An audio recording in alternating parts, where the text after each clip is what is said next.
मुझे लगता है because it is all about the insightful learning theory और insight learning theory. Insight learning theory क्या है ना, इनसाइट लर्निंग थ्योरी में एक मंकी, चिंपांजीज, गोरिल्लाज, इनके ऊपर एक्सपेरिमेंट किया गया है। एंड यहाँ पे जो एक्सपेरिमेंट किया है उनका नाम है कोलर। ठीक है, उल्फ गैंग कोलर इनका पूरा नाम है, उल्फ गैंग कोलर। ठीक है, अभी कोहलर कोई कोई बोलता है कोहलर। तो इनका जो एक्सपेरिमेंट हुआ था, तो ये तीन साइंटिस्ट थे। ठीक है, तीन साइंटिस्ट और तीन रिसर्चर्स थे। एंड उनसे सबसे ज़्यादा एक्सपेरिमेंट में जो अपना कंट्रीब्यूशन दिया था वो थे कोलर। ठीक है, मैंने बैकग्राउंड थोड़ा सा स्टोरी बताया। तीन साइंटिस्ट के नाम भी बताऊंगी, रिसर्च भी बताऊंगी। एंड इनको, ये जो थ्री साइंटिस्ट थे, इनको जेस्टाल्ट साइंटिस्ट बोला जाता है। ठीक है, they are known as gestalt psychologist और जेस्टाल्ट साइंटिस्ट।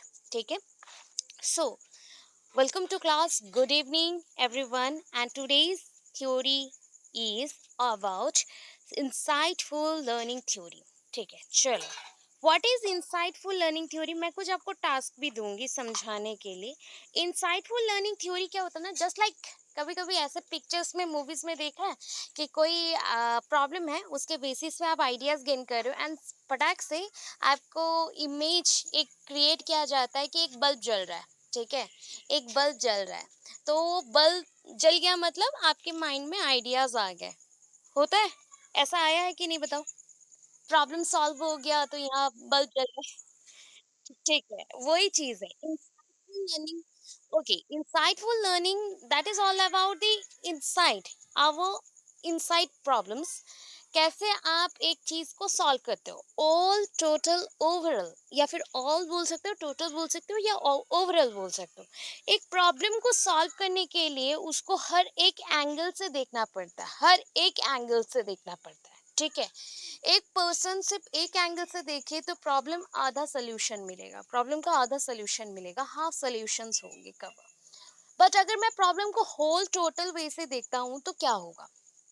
ठीक है, सो insightful learning is a type of learning or problem solving that happens all of a sudden through understanding the relationship of various parts of a problem rather than through trial and error।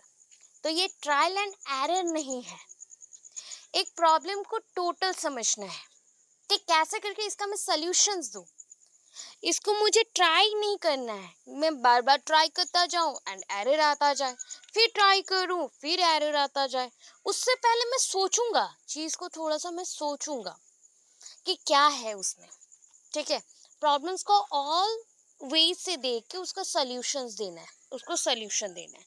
तो यहाँ पे इसलिए bulb का picture किया गया, क्योंकि एक problem को जब भी पूरा कंप्लीट समझ के आप सॉल्यूशन देते हो ना, आपके माइंड का, दिमाग का बत्ती जल गया। ठीक है, दिमाग का बत्ती जला, जो आपके ऐसे ही प्रॉब्लम्स का सॉल्यूशन जब कंप्लीटली मिल जाता है, ये होता है वन काइंड ऑफ अंडरस्टैंडिंग। ये कंप्लीट अंडरस्टैंडिंग है, आपके दिमाग में जो भी चल रहा है उसका कंप्लीट अंडरस्टैंडिंग है। अभी ये कौन है, देखो कोलार है, ये कौन है, कोलार है, उल्फ गैंग कोलर। एंड उनका contribution to insightful learning theory, उनका कंट्रीब्यूशन है इंसाइटफुल लर्निंग थ्योरी में। आपके बुक के अकॉर्डिंग ये थ्योरी बहुत लेंदी नहीं करना है, हमें 2 से 3 पेज का ही करना है, इसलिए इतना इम्पोर्टेंट है कि इसको सिर्फ समझ लो। एग्जाम्स में ओटेट ओस्टेट ये जितने भी एग्जाम्स है उसमें तो आएंगे।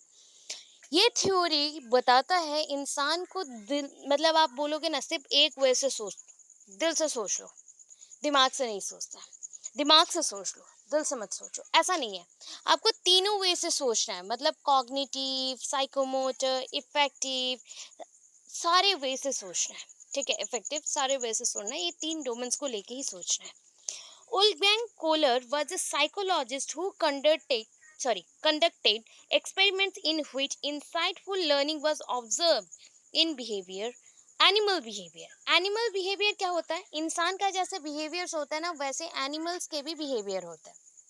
इंसान का जैसे बिहेवियर होता है वैसे ही एनिमल्स का भी बिहेवियर होता है, आप ऑब्जर्व करते हैं। जस्ट लाइक एक एग्जांपल देती हूँ कि एक कैमरामैन, जो वाइल्ड फोटोग्राफर्स होते हैं, वो क्या करते हैं, एनिमल्स का पिक्चर क्लिक करते हैं, तो उनको पूरा डे, होल डे वो ऑब्जर्व करते हैं एक परफेक्ट पिक्चर क्लिक करने के लिए। तो सोचो कि यहाँ पे भी हम क्या कर रहे हैं ना, एनिमल को ऑब्जर्व करें कि उनका बिहेवियर कैसा है, उन्होंने कैसे लर्न किया इस चीज को, उन्होंने कैसे एक्सेप्ट किया इस चीज को, उसे समझ रहे हैं। तो कोई भी इंसान जो पूरा काम करता है, एक प्रॉब्लम का सोल्यूशन निकालता है, दैट मीन्स पूरा उसका ऑब्जर्वेशन होता है, ठीक है। वही बिहेवियर वो अपना एक्टिविटीज के थ्रू शो करता है। अभी देखो, एक एग्जांपल दे रही हूँ, मुझे आप सोल्यूशन देना, ठीक है। Can you leave to complete squares only by taking away two sticks from the pattern shown below? क्या आप दो स्क्वायर्स बना सकते हैं, सेम पैटर्न्स रहेंगे, दो स्टिक्स सिर्फ हटाओगे, कोई भी दो स्टिक्स आप हटाओगे, ये सारे स्टिक्स हैं, दिस आर द स्टिक्स, 1 2 3 4 5 6 7 8 9 10 11 12, ये सारे स्टिक्स हैं, ठीक है। सोच लो मैथ स्टिक्स हैं। अभी इसको आपको क्या करना है, इस पैटर्न से ऐसे दो स्टिक्स हटाने हैं जैसे कि दो स्क्वायर्स बन जाए, दो स्क्वायर्स बन जाए, कोई भी दो स्टिक्स, कोई बोल सकता है। अगर मैं यहाँ पे नंबरिंग कर दूं आपके इजी करने के लिए, ये 1 है, सोच लो आप जैसा नंबरिंग करना चाहो, 2 3 4 5 6 7 8 9 10 11 12। अब बोलिए कौन सा हटा सकते हो दो स्क्वायर्स बनाने के लिए, फटाफट क्विकली। यही है इंसाइटफुल लर्निंग। मैंने एक प्रॉब्लम दिया, उसका जो क्विक सोल्यूशन आप अपने दिमाग में सोच रहे हो, वही इंसाइटफुल लर्निंग है। टोटल ऑब्जर्वेशन के बाद ही आप एक एक्टिविटीज पे आओगे, एक प्रॉब्लम सॉल्व कर सकोगे, एक आइडियाज तक पहुंचोगे। यही इंसाइटफुल लर्निंग है, जिससे आपका अंडरस्टैंडिंग लेवल बढ़ता है या रीजनिंग कर पाते हो, कोई प्रॉब्लम का सोल्यूशन दे पाते हो। अभी बताओ कौन सा स्टिक्स हटाओगे तो यहाँ पे दो कंप्लीट स्क्वायर्स बन जाएंगे।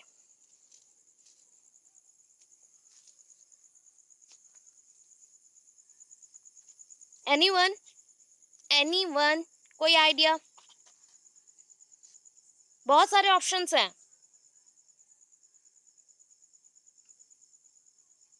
चलो मैं हिंट भी देती हूँ, अंदर का ही करना है सिर्फ, बाहर का स्टिक्स हटा नहीं सकते, पैटर्न सेम रहेगा। एनीवन, देखो अंदर का मैं बोल भी दी, 3 4 है, 7 8 है, कौन सा हटाऊं तो दो स्क्वायर्स रहेंगे? 3 and 7, 3 and 7, ओके। 3 and 7 से स्क्वायर्स नहीं रहेंगे ना, रेक्टेंगल बन जाएंगे, रेक्टेंगल बन जाएंगे, और वो स्क्वायर नहीं रहेगा।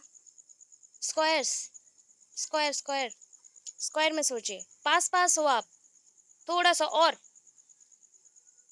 जल्दी जल्दी जल्दी, थोड़ा सा पास ही हो, आंसर के पास हो, बहुत पास हो, देखो आपका दिमाग यही है।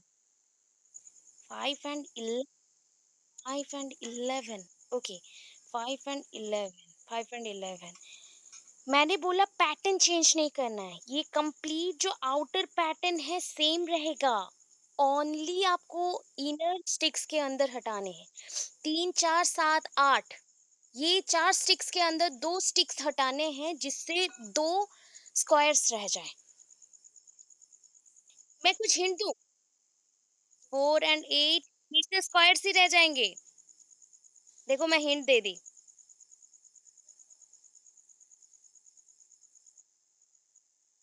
7 and 8 और 3 और 4, ठीक है। 7 और 8, 3 और 4, यही होता है इंसाइटफुल लर्निंग थ्योरी, ठीक है। ये जो आपने इतना सोचा ना, ये कंसेप्ट ही है, इतना जो सोच रहे हो यही इंसाइटफुल लर्निंग थ्योरी है। ये आपके आईक्यू को चेक करने के लिए किया जाता है। अभी देखो आंसर इज, मिल गया। देखो इसलिए बोला 3 4 भी हटा सकते हो या फिर 7 8 भी हटा सकते हो, कोई प्रॉब्लम नहीं था, ठीक है। आउटर पैटर्न चेंज नहीं होगा, आउटर पैटर्न चेंज नहीं होगा, पैटर्न मेरा सेम ही रहा, पैटर्न मेरा सेम है, बट इनर में मैंने थोड़ा चेंजेस किया, तो यहाँ पे मुझे दो स्क्वायर्स मिले। एक देखो ये, और एक क्या है, कंप्लीट। अगर मैं ये दोनों को हटा देती हूँ तो रेक्टेंगल्स मिलेंगे मुझको, रेक्टेंगल्स मिलेंगे, मुझे स्क्वायर्स नहीं मिलेगा, रेक्टेंगल्स मिलेगा, ठीक है। ये एक छोटा सा एग्जाम्पल मैंने डायरेक्ट एक्सपेरिमेंट करके आपको दिखा दिया। अभी देखो चलो थ्योरी में पढ़ चले जाते हैं। The learning theory named as, ये जो लर्निंग थ्योरी है इसको क्या बोलते हैं, लर्निंग बाय इंसाइट। ठीक है, learning by insight is a contribution of gestalt psychologist. अभी बोला था स्टार्टिंग में ही, आपको इन्फॉर्मेशन दिया, जो ये साइंटिस्ट है उनको कौन से साइंटिस्ट बोला जाता है? जेस्टाल्ट। जेस्टाल का मतलब ही होता है इंसाइट। जेस्टाल का मतलब है insight. Okay. Gestalt psychology began with the work of the German psychologists who were studying the nature of perception. किसके साथ काम करते हुए ये चीज़ आया ना? नेचर ऑफ परसेप्शन के साथ जब वो स्टडी कर रहे थे, उसी टाइम उनके माइंड में आया कि नहीं, मुझे ये एक्सपेरिमेंट भी करना चाहिए। परसेप्शन, एक इंसान रिसीव कैसे करता है इंफॉर्मेशन को, एंड आफ्टर दैट उसके बेसिस पे वर्क कैसा करता है। तो नेचर ऑफ परसेप्शन के बेसिस पे उन्होंने कुछ एक स्टडी किया। अभी चलो, पहला जो पर्सन है, मैंने बोला ये जेस्टाल साइकोलॉजिस्ट है। तो जेस्टाल साइकोलॉजिस्ट है मतलब उनका भी तो कोई फाउंडिंग फादर होगा ना। फाउंडिंग फादर कोई होगा, कोई ऐसा पर्सन होगा जो कि स्टार्ट किया था जेस्टाल थ्योरी को, जेस्टाल साइकोलॉजी को। तो कौन है देखो, वर्दमीयर और वर्दमर, मर बोल सकते हो, वर्दमर। वर्दमर is generally considered to be the Gestalt psychology's founding father. Gestalt psychology's founding father. तो वर्दिमर जो है उनको क्या बोला गया? जेस्टाल साइकोलॉजी फाउंडिंग फादर। तो जेस्टाल साइकोलॉजी के वो फाउंडिंग फादर है। अभी मैंने बोला था यहाँ पे कितने साइंटिस्ट हैं? 3 साइंटिस्ट हैं। तो तीनों के नाम लेते हैं। पहला नाम यहाँ पे वर्दिमियर मिला, मतलब वर्दिमर मिला। एंड सेकंड नेम आपको मैंने कोहलर बोला था, कोलर मिल गया। और एक पर्सन होंगे कोपका। कोपका, कोपका के साथ और एक थे जो ग्रुप में काम करते थे, Koffka and Lewin. Koffka and Lewin. So namely अगर मैं बुक्स में देखूं, जो साइकोलॉजी के बुक्स हैं उसमें ये 3 नाम फेमस है। This three names, this three names just like Wertheimer, Kohler and Koffka. ये 3 नाम फेमस है जो कि इंसाइटफुल लर्निंग थ्योरी के साथ एसोसिएटेड है। बट लेविन का नाम बहुत ही रेयर आता है, फिर भी मैंने यहाँ पे मेंशन कर दिया, जैसे आपको कंफ्यूजन ना हो, कहीं पे भी देख लो ऑप्शंस में। तो Wertheimer, Kohler, Koffka, Lewin, all 4 of this man originally German, ये सारे जर्मन के ही हैं, ठीक है। इवेंचुअली सेटल्ड इन अमेरिका, ये अमेरिका में सेटल्ड हैं, and are the leaders of what is historically gestalt psychology. तो साइकोलॉजिकल मतलब जेस्टल साइकोलॉजी का ये सारे क्या है? लीडर्स हैं, मतलब इन्होंने बहुत सारे थ्योरीज बनाए हैं उसके बेसिस पे। अभी चलो इंट्रो में चले जाते हैं, मतलब अभी तक इंट्रो ही चल रहा था, कंसेप्ट इंट्रो सब मिलके चल रहा था। इंट्रोडक्शन में क्या है देखो, वर्दमर का पूरा नाम है max वर्दमर। So Max Wertheimer is the father of Gestalt theory. Father of Gestalt theory. Father of Gestalt theory. Later on, Wertheimer's theory was further refined and developed by Kurt Koepka and Wolfgang Kohler. देखो यहाँ पे Lewin का नाम नहीं आया, मैंने बोला ना, लेविन बहुत सारे बुक्स में नहीं थे, बट कुछ चीज़ों में है, तो आपको कंफ्यूजन ना हो इसलिए मैंने डाल दिया था। अभी क्या है कि मैक्स वर्दमैन ने जेस्टाल साइकोलॉजी के ऊपर जेस्टाल थ्योरी बनाया, जेस्टाल साइकोलॉजी को लेके जेस्टाल थ्योरी बनाया। अभी जेस्टाल मतलब होता है एक चीज को कंप्लीटली ऑब्जर्व करना, कंप्लीटली देखना, या किसी चीज का मतलब आप बोलते हो ना, एक खाना बन रहा है तो उसका कॉम्पोजिशन क्या है, उसके एलिमेंट्स क्या है, उसको सारी चीजों को आप देखते हो क्या है नहीं है। वैसे ही जब भी आप साइकोलॉजी के ऊपर जाते हो, वो भी जेस्टाल साइकोलॉजी, तो होल कंपोनेंट को देखते हो, मतलब कंप्लीटली देखना, ऑब्जर्व करते हो। इसी कंसेप्ट को वर्धमान ने क्या किया, जब निकाल दिया तो उसमें कुछ रॉन्ग थे, कंट्रोवर्सीज थे, तो उसका सोल्यूशन दिया किसने, डेवलप किया? Kurt Kurt Koffka and Wolfgang Kohler. Wolfgang Kohler, ठीक है। The term gestalt means a whole, ये कंप्लीट को समझाया जाता है, ये total composition, total composition. According to this theory, इस थ्योरी के according an individual learns an object as a whole. एक इंडिविजुअल कभी भी अगर कोई चीज को समझता है तो एक कंप्लीट वे से समझता है, learns an object as a whole. अभी मैंने आपको एक पिक्चर दिखाया, तो उसको मैंने क्या बोला कि आप टोटल में ऑब्जर्व करो, तब आपको समझ आएगा कि कौन दो स्टिक्स को हटाना है, ताकि आपको इंफॉर्मेशन मिल सके कि कौन से 2 स्क्वायर्स बन रहे हैं या कैसे 2 स्क्वायर्स बन रहे हैं, ठीक है। तो कोई भी चीज को अगर लर्न करना है तो कंप्लीटली देखना पड़ेगा।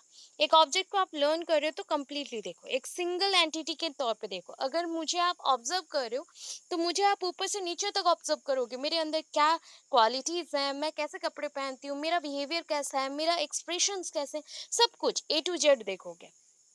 तो ये होता है कि एंटिटी पूरा होल कंप्लीट थिंग को, ना कि पार्ट में, ना कि पार्ट में। दैट इज हमें पार्ट में नहीं देखना है, हमें कंप्लीटली देखना है, नॉट इन पार्ट्स और बिट्स। छोटे छोटे पॉइंट्स में नहीं देखना है, हमें कंप्लीट वे में देखना है। This theory can be summed up in the sorry succinct succinct ठीक है, सक्सिंक्ट स्टेटमेंट मतलब बोला जाता है, सक्सिंक्ट स्टेटमेंट मतलब सबको जोड़ते हुए, सक्सेसिव जितने थ्योरीज आए, जितने स्टेटमेंट्स आए, उसको जोड़ा गया। उसके बाद एक कंसेप्ट निकाला गया, क्या, एक कंप्लीट कंसेप्ट एंड स्टेटमेंट डाला गया, the whole is greater than the sum of its part. ठीक है, मैं बोलूंगी 1+1+1+, इतना जो हम कर रहे हैं, मे बी उसको अगर काउंट करें, सो ऑन जितना भी रहेगा 100 होगा। मगर जब आप कंप्लीटली 100 को देखोगे तो बहुत सारे इंफॉर्मेशन उस रिलेटेड मिलेंगे।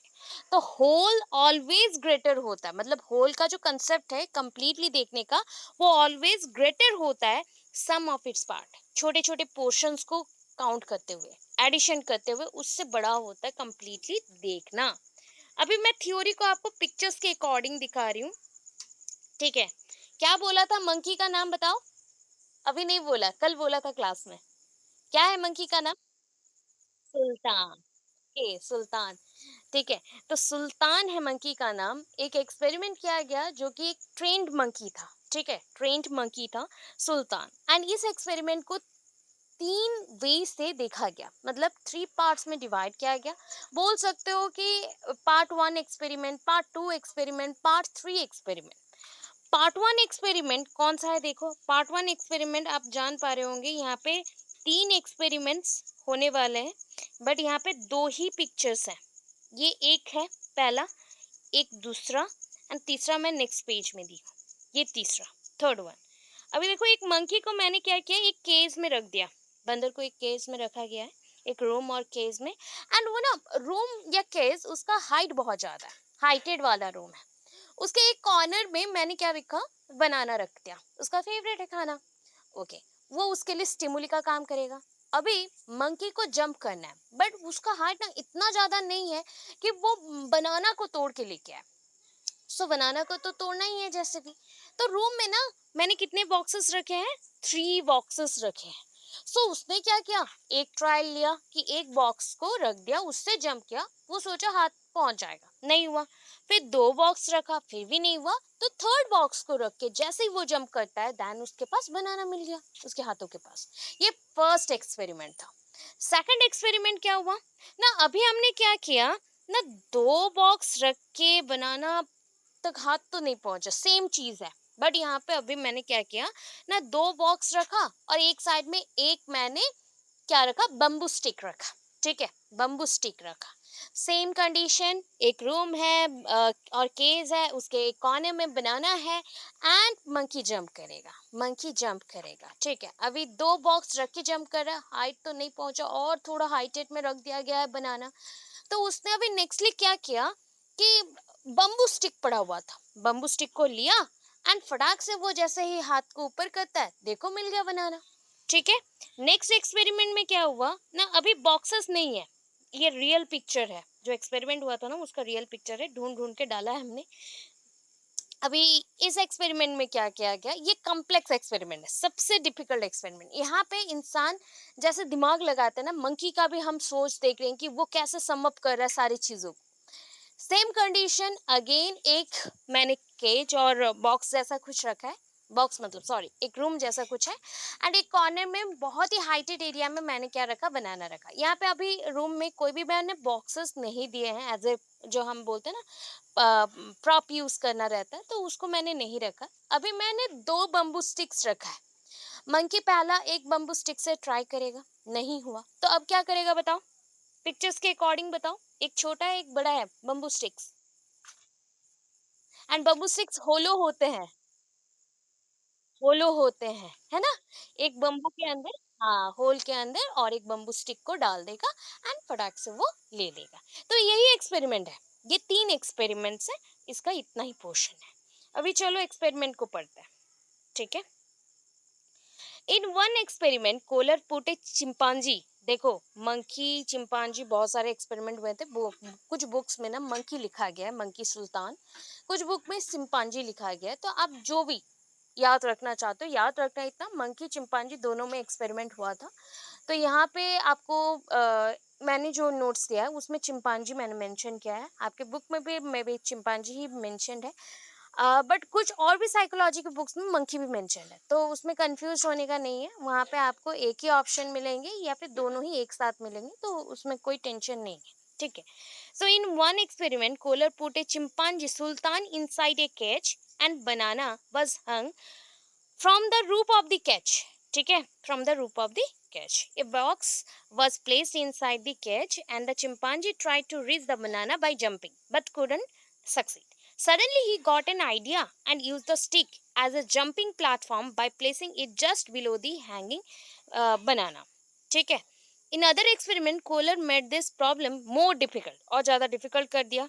अभी क्या किया, now it require 2 or 3 boxes to reach the banana, more over the placing one box over other required different specific arrangement. ठीक है। अभी इसमें पहले में क्या किया ना, उन्होंने बॉक्स दिया था, बम्बू स्टिक दिया था। सेकंड में क्या किया, देखो यहाँ पे मेंशन नहीं है कौन सा पहले हुआ था कौन सा बाद में हुआ था।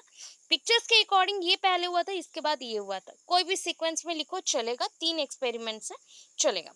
तो पहले में क्या किया, बनाना बहुत रूप ऑफ दी हाइट में मेंशन किया, रूप ऑफ द कैच में मेंशन किया गया है कि वहां पे लटका हुआ है, हंग हो रहा है, झूल रहा है। अभी क्या करना है, जंपिंग करना है, बट चिंपांजी पहुंचा नहीं। अभी क्या किया, सडनली वो आइडिया उसको मिल गया कि स्टिक है तो जंप करो एंड वहां से बनाना लेके आओ।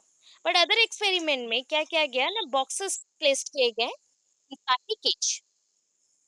ओके, कोई क्वेश्चंस है क्या?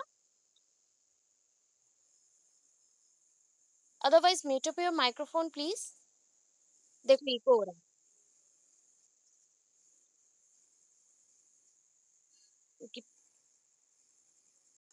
Inside the cage, we place 2 3 boxes. Okay, 2 or 3 boxes to raise the banana. अभी इसको अरेंजमेंट करना है पर्टिकुलर वे से। अगर बच्चा मतलब जो मंकी है, मंकी का बच्चा है, चिंपांजी है, जो भी है, सुल्तान, वो अगर अरेंज नहीं करेगा तो वो बनाना तक रीच नहीं कर पाएगा। So more over the placing of one box over the other require different specific arrangement. अभी देखो last one is the complex experiment, बहुत ही कॉम्प्लिकेटेड है। एक्सपेरिमेंट को डिफिकल्ट किया जा रहा है धीरे धीरे। So in more complicated experiment banana was placed outside the cage of the chimpanzee, मतलब थोड़ा ही दूर में, उसी रूप के लेवल में है बट थोड़ा सा दूर में लगाया गया है। ठीक है, दूर लगाया गया। अभी आपको 2 स्टिक्स मैंने दिए, 2 स्टिक्स दिया, बम्बू स्टिक्स दिया, 2 sticks, one larger than the other, मतलब एक बड़ा है एक छोटा होगा।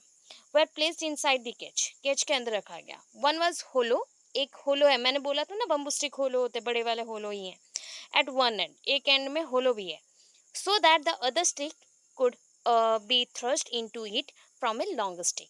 देखो, दोनों को जॉइन कर दोगे तो बड़े स्टिक बन जाएंगे, लॉन्गर बन जाएंगे। The banana was so capped that it could not be picked up by one of the sticks, मतलब एक स्टिक से तो वो उस बनाना को नहीं पहुंच सकता या बनाना ले नहीं सकता। The chimpanzee first tried the sticks one after the other but failed, एक के बाद एक स्टिक्स को वो यूज करता है बट फेल्ड हो गया। He got a bright idea suddenly, suddenly उसके पास एक आइडिया आया एंड उस आइडिया को उसने यूज किया तो एनिमल, ये जो एनिमल था मतलब सुल्तान था, the animal join the 2 sticks together and raise the banana. In this experiment Kohler use many different, मैंने क्या बोला देखो, चिंपांजीज, ठीक है, बहुत सारे चिंपांजीज, मंकीज भी है, बुक्स में मंकीज भी लिखा गया है। Sultan who was the most intelligent of the Kohler's chimpanzee and could solve the all problems। ठीक है, चिंपांजी ट्रेंड भी मतलब ये जो सुल्तान चिंपांजी था ये ट्रेंड भी था एंड बहुत ही ज्यादा टैलेंटेड था, मतलब बहुत ही बोल सकते हो कि ये इंटेलिजेंट था। And other chimpanzees could solve the problem only when they saw Sultan solving them. ठीक है, और अदर जितने भी चिंपांजीज थे उनके पास इतने आइडियाज नहीं मिल पा रहे थे, वो सडन ब्राइट आइडियाज को गेन नहीं कर पाया था। सो दैट जैसे ही वो देखता है कि सुल्तान सॉल्व कर सक रहा है, सॉल्व कर पा रहा है, तो उसके साथ वो भी सॉल्व करना स्टार्ट करते, प्रॉब्लम उनके भी सॉल्व हो गए। ठीक है, क्लियर है क्या हम इतना?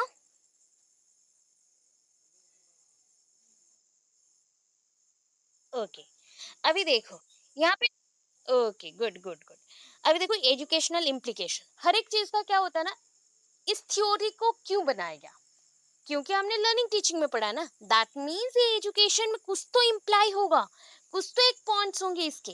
तो educational implications of the theory of insightful learning, first point है द थ्योरी और this theory brings the following important facts into intelligence. मैंने बोला था ये आईक्यू के अकॉर्डिंग है या फिर इंटेलिजेंस लेवल को शो करता है, एक चीज को होल कंप्लीट देखना पड़ता है। सो कंप्लीट देखने के तौर पे देखो, the whole is greater than the parts, मैंने ये पहले ही लाइन में बोला। आफ्टर एडिंग सम थ्योरीज, जितने भी थ्योरीज हैं उसके पोर्शंस हैं, स्टेटमेंट्स हैं, आफ्टर गेनिंग दैट ये लाइन मुझे मिला था कि the whole is greater than the parts. छोटे छोटे पोर्शन से, उसका सम से बड़ा होता है होल, कंप्लीट चीज को एक साथ देखना। Therefore the situation should be viewed as a whole. कभी भी प्रॉब्लम को ना आप क्या करते हो कि प्रॉब्लम जब सोल्यूशन लेते हो तो थोड़ा थोड़ा करके दो, बट प्रॉब्लम को एट ए टाइम देखने को ट्राई करो, क्या हो सकता है, क्या नहीं हो सकता है। जैसे बोलते हैं ना, मतलब दूर का सोचना, थोड़ा फार सोचना, थोड़ा सा एक्स्ट्रा सोचना, तो वो होता है। The use of blind fumbling and mechanical trial and error should be minimize. अभी देखो ब्लाइंड फम्बलिंग क्या होता है कि मैं कोशिश किए जा रहा हूँ, कोशिश किए जा रहा हूँ, मतलब आंख बंद करके कोशिश कर रहा हूँ, होगा होगा नहीं होगा नहीं होगा, ऐसा चलता है।